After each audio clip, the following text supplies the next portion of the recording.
2007 সালে আইসিসি টি-20 বিশ্বকাপ প্রবর্তনের পর থেকে কখনোই বাংলাদেশকে ছাড়া মাঠে গড়ায়নি এই আয়োজন।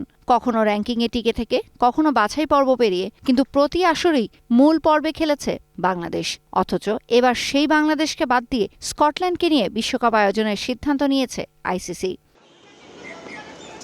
নিরাপত্তার শঙ্কা দেখিয়ে ভারতের মাটিতে খেলতে চায়নি বাংলাদেশ, কিন্তু নিজেদের এই শঙ্কার জায়গাটাই সঠিকভাবে তুলে ধরতে পারেনি ক্রিকেট বোর্ড। এখানে বিসিবি আর বাংলাদেশ সরকার দুপক্ষই কূটনৈতিকভাবে ব্যর্থ বলে মনে করছেন দীর্ঘদিন ক্রিকেট নিয়ে কাজ করা ব্যক্তিত্বরা। ক্রিকেট ডিপ্লোমেসি যেখানে আসে সেখানে সম্পূর্ণভাবে এই বোর্ড ব্যর্থতার পরিচয় দিয়েছে।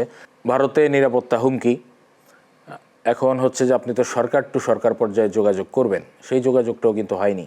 সেদিন ক্রিকেটারদের সঙ্গে বসেছিলেন ক্রীড়া উপদেষ্টা, উনি কিন্তু পরিষ্কার বলেছেন ভারত সরকারের পক্ষ থেকে কোনো যোগাযোগ আমাদের সঙ্গে করেনি। এখন হচ্ছে যে এই জায়গাটাতে আপনি যখন দুয়ার বন্ধ করে দেন তাহলে তো আসলে প্রাপ্তির কোনো সম্ভাবনাই থাকে না। একসময় জাতীয় ফুটবল দলের নেতৃত্ব দেয়া আমিনুল হক সরাসরি আঙুল তুলছেন ক্রিকেট বোর্ডের যোগ্যতা নিয়েই।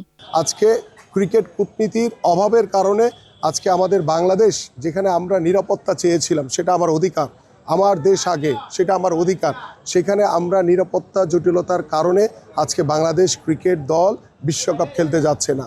আর্থিক ক্ষতির পরিমাণটা তাৎক্ষণিকভাবে পরিমাপ করা গেলেও ক্রিকেটীয়ভাবে দীর্ঘমেয়াদী ক্ষতিটা এখনই পুরোপুরি জানা সম্ভব নয়। তাই তা কাটাতেও দীর্ঘমেয়াদে কূটনৈতিক তৎপরতা প্রয়োজন বলে মনে করেন সংশ্লিষ্টরা। তৌসিয়া ইসলাম, গ্রিন নিউজ, ঢাকা।